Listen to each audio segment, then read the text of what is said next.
نماز کے بعد کے اذکار۔ سیدنا عباس رضی اللہ تعالیٰ عنہ سے روایت ہے کہ میں نبی صلی اللہ علیہ وسلم کی نماز ختم ہونے کو تکبیر اللہ اکبر اللہ سب سے بڑا ہے سے سمجھ جاتا تھا۔ سیدنا ثوبان رضی اللہ تعالیٰ عنہ سے روایت ہے کہ رسول اللہ صلی اللہ علیہ وسلم جب اپنی نماز سے فارغ ہوتے تو 3 بار استغفر اللہ،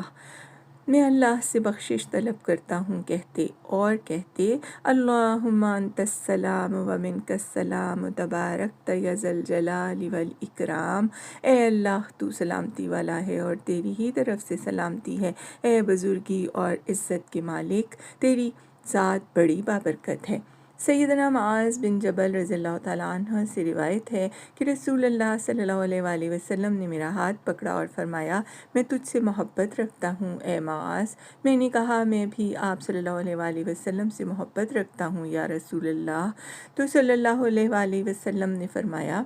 ہر نماز کے آخر میں یہ کہا کرو ربی اعنی علی ذکرک و شکرک و حسن عبادتک، اے میرے رب اپنا ذکر، شکر اور بہترین عبادت کرنے میں میری مدد فرما۔ سیدنا برآ رضی اللہ تعالیٰ عنہ سے روایت ہے کہ انہوں نے کہا ہم رسول اللہ صلی اللہ علیہ وسلم کے پیچھے نماز پڑھتے تھے تو ہمیں پسند تھا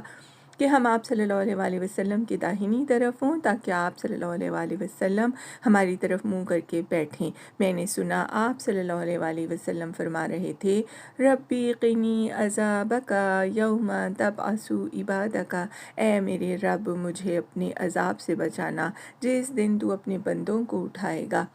سیدنا مغیرہ رضی اللہ تعالیٰ عنہ نے سیدنا معاویہ بن ابی سفیان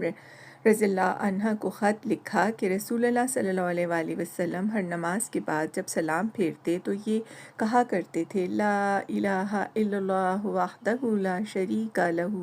لہ الملک و لہ الحمد وہو علی کل شیء قدیر، اللہم لا مانع لما اعطیت ولا معطی لما منعت ولا ينفع ذا الجد منک الجد۔ اللہ کے سوا کوئی معبود نہیں، وہ اکیلا ہے، اس کا کوئی شریک نہیں، تمام بادشاہت اسی کے لیے ہے اور تمام تعریف اسی کے لیے ہے، اور وہ ہر چیز پر قدرت رکھنے والا ہے۔ اے اللہ نہیں کوئی روک سکتا جسے تو عطا کرنا چاہے اور نہیں کوئی دے سکتا جسے تو نہ دینا چاہے، اور کسی دولت مند کو اس کی دولت آپ کے مقابلے میں کوئی فائدہ نہیں دے سکتی۔